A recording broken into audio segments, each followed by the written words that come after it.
Good morning. How are you?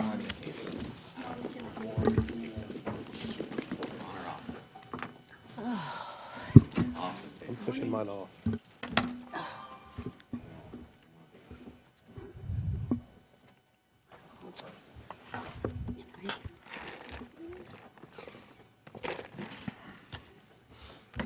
Good morning. Welcome to the June 21st, 2023 School Board Workshop. We have two agenda items today, interagency agreements and guest speaker procedures. And before we get started, if you could please stand for the pledge. I pledge allegiance to the flag of the United States of America and to the republic for which it stands, one nation, under God, indivisible, with liberty and justice for all.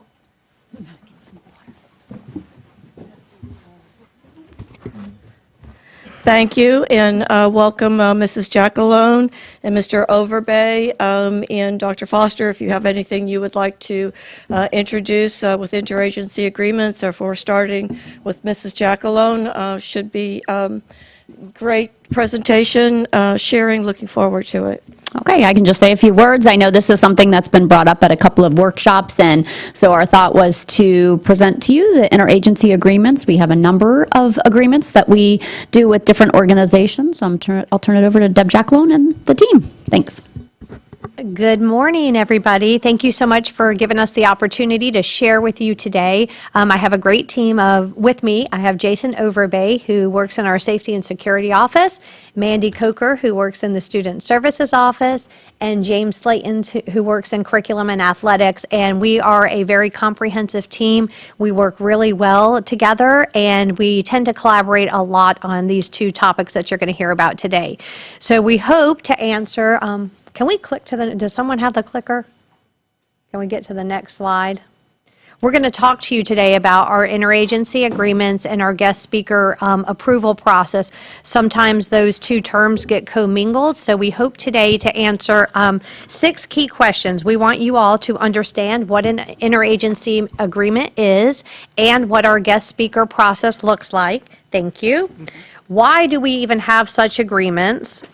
Who do these agreements benefit? Our students, our families, our schools? How do we comply with safety and security protocols? Where are our forms and agreements housed? And lastly, what does the future of our agreements look like, and how do we plan to modernize the work we do here in Sarasota so our students and families benefit and our schools can focus on student achievement? So at this time, I am going to turn it over to Mr. Overbay.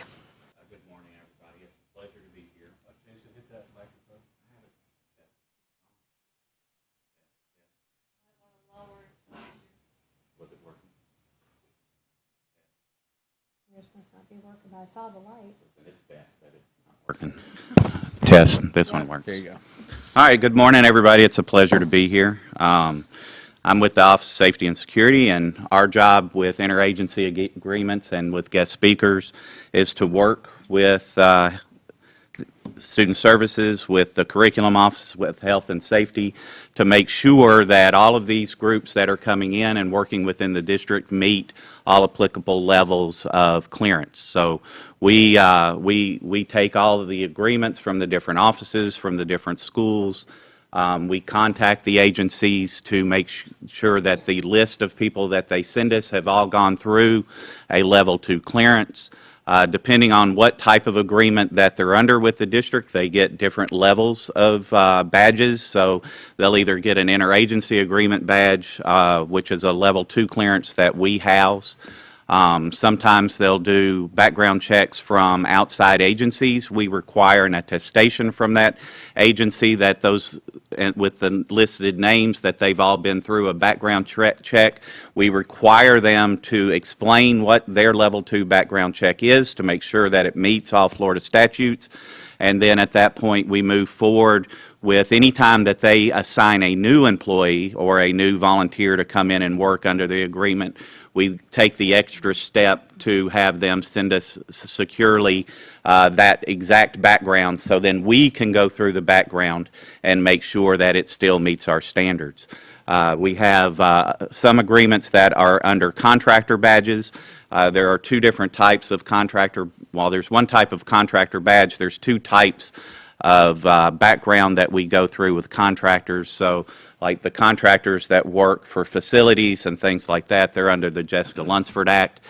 They have a different standard than people who are coming in to give counseling and mentoring to students inside our schools. So we hold them to a higher standard, so they have to meet the exact same standard of level 2 background as our employees for the district do. And then I will turn it over to Mandy. Hi, good morning. So a little bit about interagency agreements. So currently, the Student Services Department houses 19 interagency agreements. When we talk about an interagency agreement, what we're talking about is a partnership between the district and a nonprofit community agency.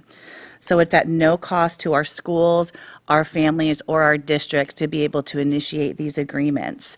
As Jason talked about, the process to have these agencies come into our schools, we work heavily with ensuring that there is parental consent with any agency that's working with our students prior to any type of participation. And the biggest thing about these agreements and these agencies, I know we've talked a lot already about this resiliency and the resiliency education and research that shows that the #1 factor to building resiliency in our students is a meaningful connection relationship with an adult. And so many of these agencies come in and provide mentorship to our students to help provide an additional connection or relationship with an adult. So how do we go from what Jason talked about with getting the security and everything so people can be in our schools to actually working directly with students? So when we are talking about students who may need additional supports in our schools, it all starts at what we call our school-wide support team, or our SWIST. So our staff at our schools are identifying students who may need additional supports or connections. When they have identified students who may need additional supports, you'll see up on the PowerPoint, the first thing that we do is get parental consent from the families. So this form is filled out to identify who is working with the student, what if they're going to be working on interventions with the student, specifically what skills they're working on, if it's going to be mentorship, who is providing it, how long is it going to be provided, and then the parent, when they consent to this form, if they say, yes, we would like this relationship to form, we would like to be connected, we give this document, once we have the signed consent, 1, in the student's cumulative folder, 2, to the agency, and then the agency actually works directly with the family in connection. So there isn't data that's exchanged except for this form with interagencies when we are working with our community partners. We just work on getting that consent piece signed, and then whatever information additionally to provide to the student about the student really comes from the parent.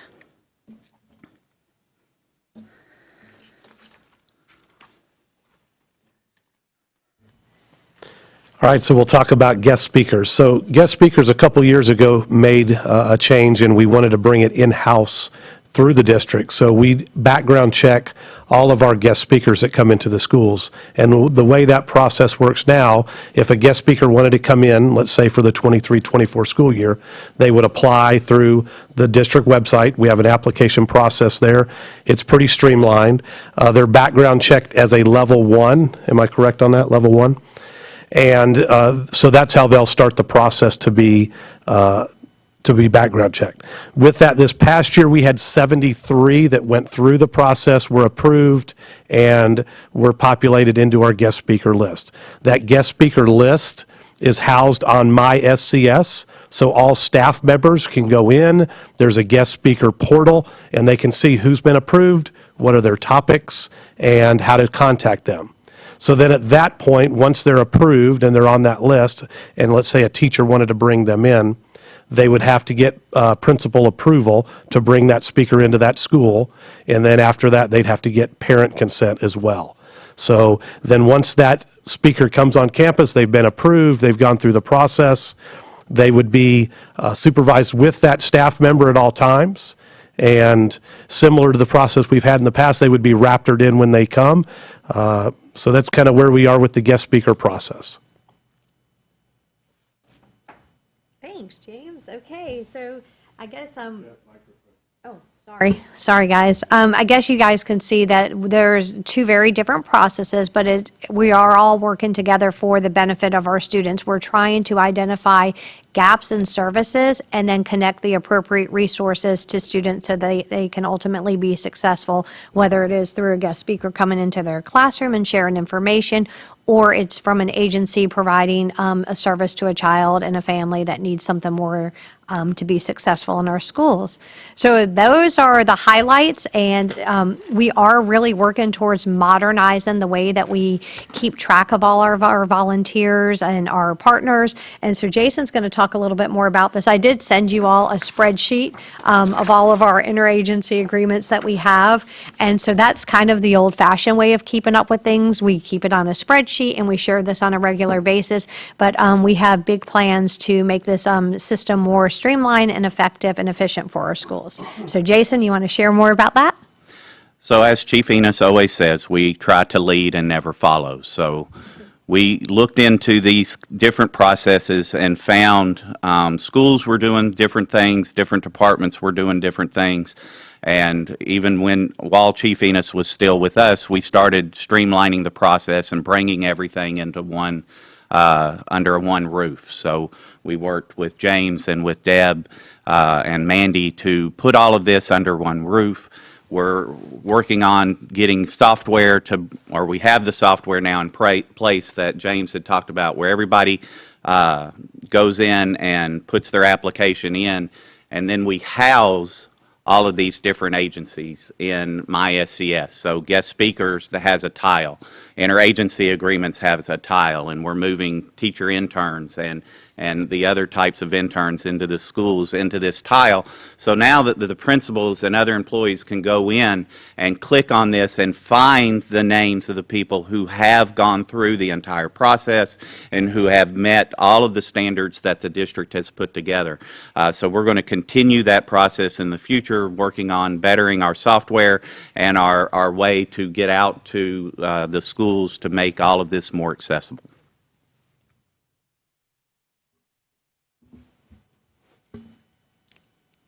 Questions? Anything we didn't cover that you were hoping to learn more about today? Sure, well done. Definitely helps the community understand the pieces that are in place and the structures that you've put together to have the greatest impact.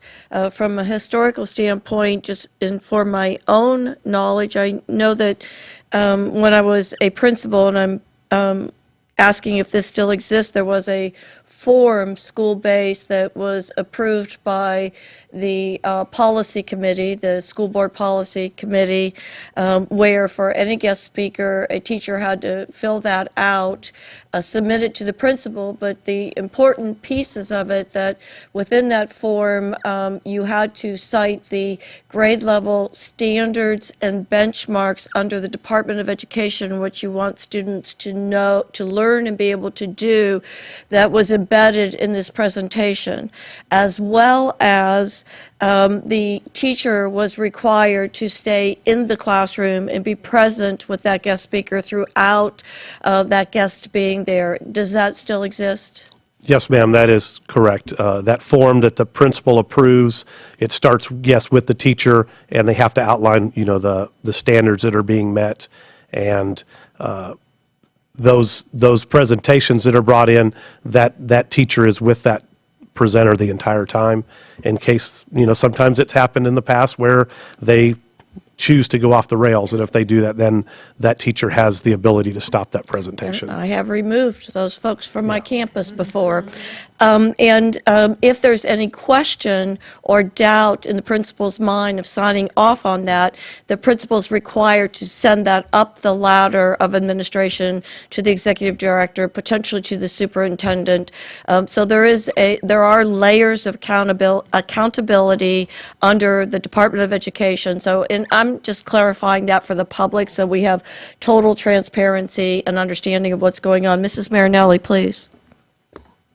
Thank you. I just have a few questions because, my goal was to have transparency, that if anybody in the community had questions about what goes on between the interagency agreements and students and parents, that it's laid out, that you have that parental permission covered. So thank you for getting this all together. So first question, on the guest speaker committee, what kind of questions, or how do you determine if this is an organization or a person that you want in our schools? Sure. So there's 4 topics that when they're going through the application process, if they click on one of those, and those are violence prevention, mental health, health education, and substance abuse. At that point, it's red flagged, and it comes back to our health and safety group that's composed of our elementary, middle, and high school directors of curriculum, also myself, and there's a few other people involved in that process as well. So to make sure that those things that are being brought, that they're wanting to present in the schools, do align with curriculum and are appropriate, both age and grade level. And they're aligned, when possible, to the state standards? To the state all that? standards, yes, ma'am. Okay. Yes, ma'am. And then if they're not, we may have somebody, say, a firefighter that's coming in to talk about a career. That wouldn't be something we would necessarily put through the same process, but they would be background checked, and their topic of discussion, whether it's a career topic, would be part of their presentation. Well, and that really does fall under state standards, under career exploration. So, yeah, you're covered with that. Well, thank you. Soft data, which, how are you gathering the information at the school level, or how is the school level, to show that what these interagency agreements they're providing have a direct impact on student achievement? So the referral, I know we talked about initially at our school-wide support team. So oftentimes students are recognized for needing these additional supports. We may be looking at attendance data. We may be looking at behavioral data. And those things, although they're not the direct curriculum instruction of those curriculum standards, do have a direct impact on student achievement. So that's the initial referral point of identifying like what areas of additional supplemental support the student needs to be able to be in the classroom and successfully access their curriculum. So through the school-wide support team, once we've referred and we've gotten that consent, the team comes back together, whether it's 6 weeks, 8 weeks, a designated time that the team decides to come back to really look at that data from inside the school lens and say, hey, is a student coming to school now? Has the truancy gone down? Have there been fewer behavioral incidents? Does the student feel like they're connected now to school and want to be here? So it's that type of data that's collected for the majority of these referrals, are just analyzed to see, is there an impact happening for these students when these services are put in place? Okay, one more question. If a parent or a community member has questions or wants to physically see and meet with you and see an interagency agreement, or has any concerns of what's going on or what's taking place, who would they contact? They can contact anybody in student services. We really want to be partners with our community. We strive every day to do what is best for students. And if there's questions or concerns, we like to have face-to-face conversations, like please schedule an appointment with the student services team, come in, we will do our best to answer questions. And if there's things that we need to do differently, or where there's a gap somewhere, we're learning every day, and we're trying our best to be the best we can. So contact anybody in student services, and we will be glad to help answer any questions. Oh, thank you. I do have one more, if I may. Ms. Marinelli, can I forgot add one that. thing? All Yes. of our interagency agreements are reviewed by our school board attorney prior to enacting them. So all of the interagency agreements that we have been vetted by our school board attorney before we even start all the process that Jason said. So we work very closely with Mr. McKinley, and he helps us ensure that all the compliance factors are there. Excellent. So we have, these specific students working with a mentor or whatever.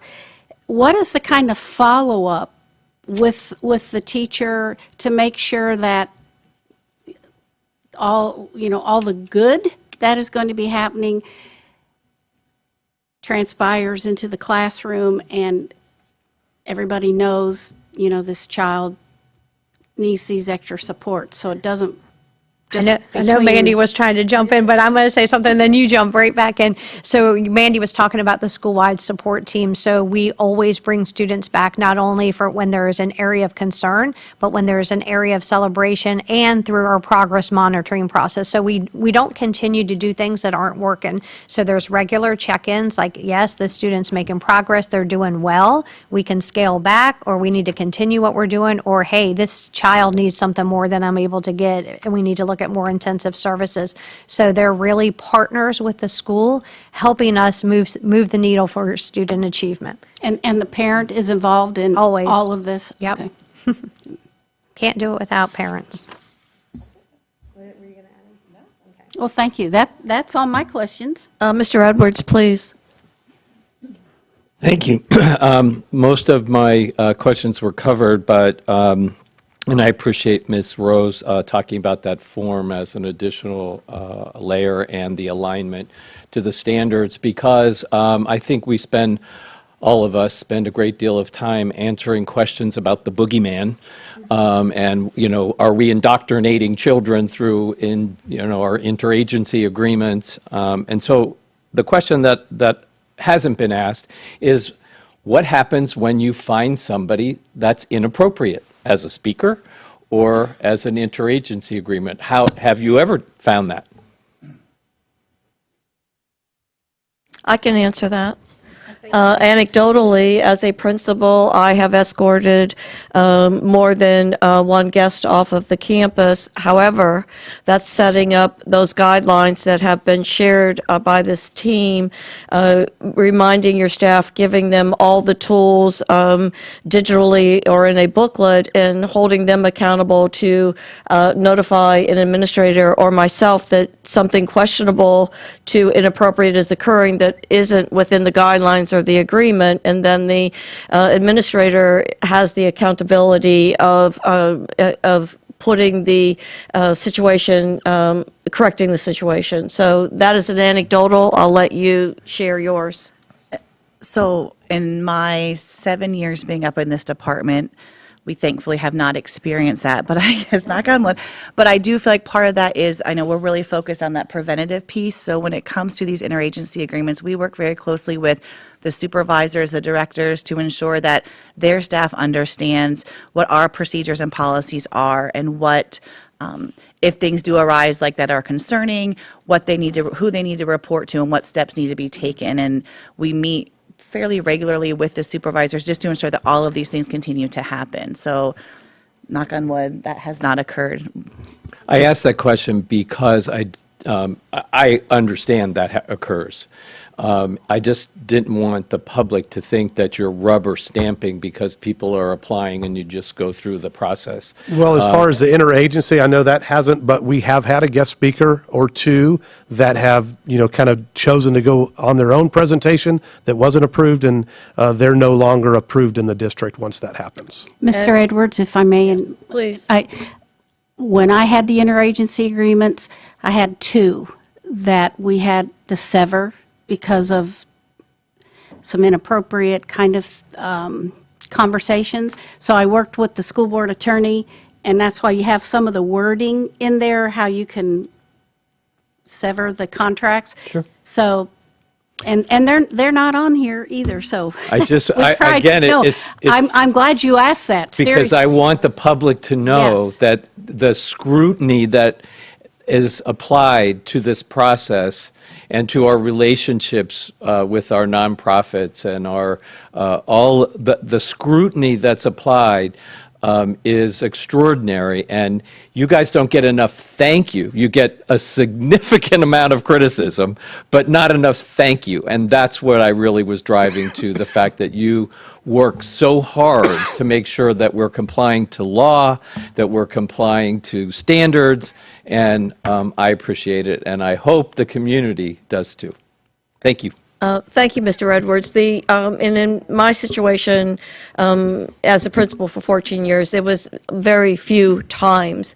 But the tools are there for the principal to be accountable and for the staff, because the benchmarks are right there on the form that they are supposed to be supporting and delivering their speech to or their presentation to. So when that goes off course, the structure is there for someone to hold the speaker accountable. So that is a good system. And Mrs. Marinelli, did you have anything else? And then Mr. Enos is up. Just a comment too, and we touched on it, but I think as all of us up here, if there's anything that would happen, we want a parent or a community member to let you know and be able to talk with you specifically and not let things fester and take a life of its own. So I would encourage anybody in the community, if you do have questions, to contact Student Services, and they will be happy to meet with you. Please call Talk us. with It's you. so much easier than going back and forth between an email. Let's have a conversation. Let's problem solve. Let's be partners together and try to figure things out. Thank you, Mrs. Marinelli. Mr. Enos, please. Well, thank you guys for coming in and explaining all this stuff. I know as being on the Safe and Drug-Free School Committee, which we had forever and a day until funding ran out, and being part of that and part of the speaker approval, I know it's a difficult process because, again, it's, depending upon what's going on, you could get inundated with people that everybody becomes an expert overnight, depending upon what it is, to be able to get in there. So I appreciate that, and I've also had to remove some people that were recommended through law enforcement to come to speak, and that weren't necessarily, they had other agendas, and obviously we don't want that for our students. We have a higher priority. So the only question I have is in consideration, I know that I don't believe we've ever done it. Is there any big consideration for either on the interagency or as well as the speakers to have any kind of a feedback form to make sure that they're effective? Because we do know that there are the people that speak on topics. As example, like you could have somebody to come in that speaks on a topic of social media, and they're not necessarily engaging or not knowledgeable, but they have a good application as regarding. So has there ever been anything about getting some type of feedback so that we know that who our most effective people are? Because I know that it's ultimately up to the teachers, as Ms. Rose said, and the principals to make those, to be able to send it through to make the recommendations for them to come in. So has there been anything in reference to any kind of follow-up so that we can absolutely see who our most effective people are? I know that, just to step in with, again, an anecdotal, that when the Education Foundation helped with the middle school career programs and funded a lot of pieces and organized speakers, that they did do feedback forms. So it has occurred in a venue within things that have happened. But from a district standpoint, please. I love that suggestion. I think currently, like the feedback that we receive regarding our interagencies is our schools connecting back with us saying, they don't have enough staff. We want more. Like, we need them to be out here 4 days a week instead of 2 days a week. That's been primarily, I think, the feedback, but I love the suggestion of a form. We're trying to streamline that even better, so thank you.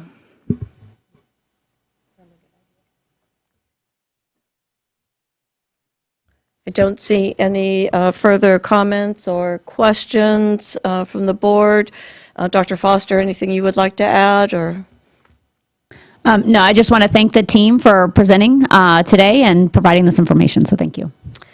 Okay, we have agenda item number 2, guest speaker procedures. I believe we've covered both of these in one presentation, and thank you very much for the work that you do and the service you provide to our community, and the open door invitation to community members to have dialogue with you. Very much appreciated. Thank you all for everything. I just have to say, Student Services really, the staff that comprise all of Student Services, which is vast, really is the heart of the school district, because you work so closely with students and teachers and families to get to that ultimate goal of student achievement and having well-rounded students. And that's a partnership with the schools and the community. And I thank you very much for getting this all together.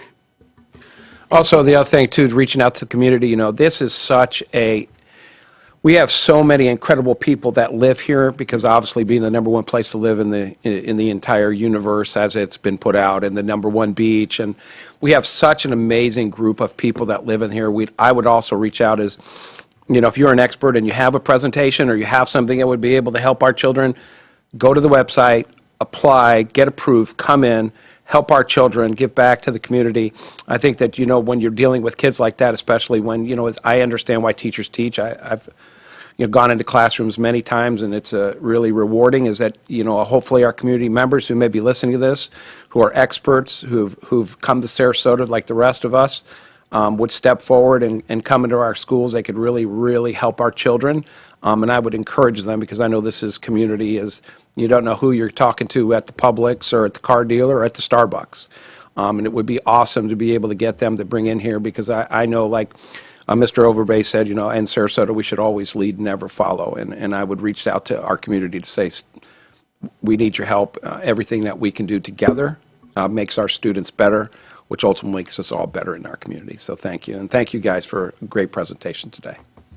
Thank you. Moving on to member comments. Mr. Edwards, is there anything you'd like to share? Thank you. I'm offering this in the form of constructive criticism. I notice that our chair is not here, so somehow it needs to be communicated there. I had to cancel 2 meetings today, and I have to cancel one on Monday, and this coming Monday. And when we last gave feedback about not having marathon days, we ended up with now 2 workshops, yesterday and today. Our chair is not here. We have an additional executive session backed up now on Monday, which is a special meeting, and now there's an exec session attached to that. And so I'm hoping that as we get into a new superintendent, that these meetings get more aligned. I work hard to be prepared for workshops and for school board meetings, and special meetings and interruptions to my calendar are problematic. So I somehow hope that gets communicated to where it needs to be. Thank you, Mr. Edwards. Mr. Enos, please. Okay, thank you. Mrs. Marinelli, please. Thank you. I have brought this up and I in a very positive way, but I would like to see, and I'm not even for sure who handles all that, but also to have the foundations so we can share with the community the great partnership that we have with the foundations, and to make sure the processes are in place just like we do with the interagency agreements, because, you know, there's so much chatter out there, and I think we just, for transparency, and I know that's a word that's used very often, but we do need to be transparent what is going on in our schools. So I'd like to see that with our foundations too, and have the community see the partnerships that we have with them. Thank you. Thank you, Mrs. Marinelli. I'd like for the public to know, and thank you. You're welcome to stay, or you're welcome to continue with your day. Either way, we appreciate and thank you. I'm letting the community know that we do have a meeting scheduled for June 26th at 9:30 relative to the incoming superintendent's contract. And this morning, we have 3 executive sessions scheduled for 10:30, 11, and 11:30, and I'm going to ask Mr. Duggan, legal counsel, to share the protocol for those. Sure. So 2 of them are, so obviously the default rule is to have meetings in the public, in the sunshine is what it's known as under Florida law. There are certain limited times when you can have, where this board as a group can meet outside of the sunshine laws in this room. One of those is to discuss litigation strategy for various lawsuits and legal matters we have going on. Obviously, there's a lot of legal things that come with an organization that big, this big. We have two of those today for two different matters. There's a statutory process to handle those. They require starting the meeting in public here and then departing. So the meeting begins in public so that the public can consume it. It then departs to a private session. And then when that meeting is over, that meeting is transcribed, so a transcript is made. It's temporarily exempt from public records. So the things that you say as a group in there can be discussed amongst yourself without giving away the strategy, and the leverage that goes sometimes with legal matters that need to be discussed discreetly. When that session is over, we return to this board and conclude the meeting publicly so that the public knows that it occurred, when it began, when it ended, and in between, obviously, you all have a private meeting. So there's two of those today, each for 30 minutes, one at 10:30 regarding a workers' compensation matter, and one at 11 regarding a lawsuit that we have going on right now. Those will be presented by two different lawyers. We have a team of lawyers that we work with to give you the specialization, that you would need to handle the various complicated litigation that goes on with the district. The third meeting is a security meeting. Obviously,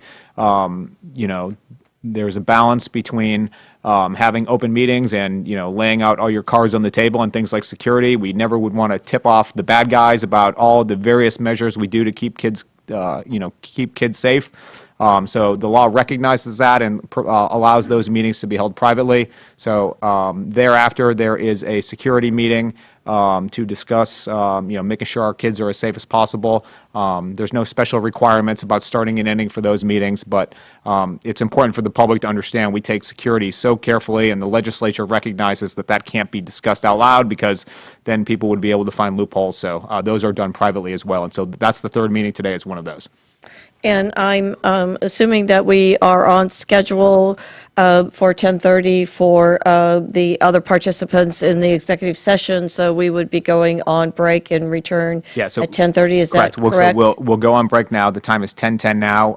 The meeting is scheduled for 10:30. Those have to occur at a time certain, so we will reconvene at 10:30 and address it here publicly and then depart to the private portion of the session, of which we'll go off the record in the public meeting for. We are formally on break, and we will return at 10:30 for the first executive session. Thank you.